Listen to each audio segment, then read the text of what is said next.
کې موږ یو موټر ونیو چې زیړه سرایچه ده او موږ په دې ډریور باندې شکي سو زموږ ملګري مجاهدین.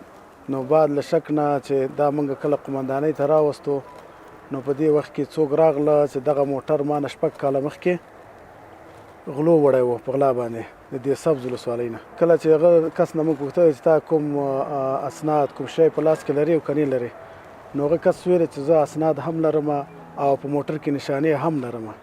نو هغه نشانې د موټر، اسناد د موټر، جوار سایر، پلیټونه، هر څه راوړو. هغه موږ د ترافیکو د ریاست سره هم شریک کړو. نو ریاست هم دا موږ ته اطمینان راکړو چې دا موټر اسناد یې ټیک دي او برابر دي، انشاءالله کوم مشکل نشته.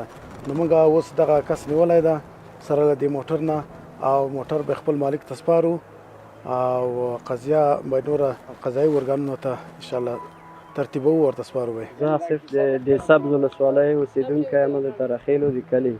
نو په جمهوریت کې له ما نه د کور له مخې نه موټر ورک سوی و، غلو پټکلی و.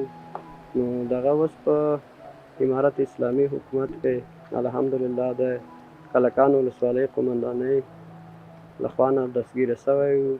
د امارت اسلامي د ټولو مجاهدینو نه مننه ده چې د دې وطن په خدمت کې همیشه دوی سته دي او ټول وطنوال ترېنه خوشحاله دي. انشاءالله امنیت تامین دی. الحمدلله موږ ملګري خپل موږ یو طرز العمل لرو، یو پلان لرو. هغه پلان باندې موږ خپل هغه ګزمې هم دي او سیار چک پاینونه هم لرو، لکه کمینونه هم لرو په ساحه کې شپې. که یو څوک معمولي یو کولنګ په یو ساحه کې بې ځایه کولنګ وښي هم موږ ته د هغې راپور رسیږي. انشاءالله دا خلک ټول موږ سره همکار دي، کوم داسې نوع مشکل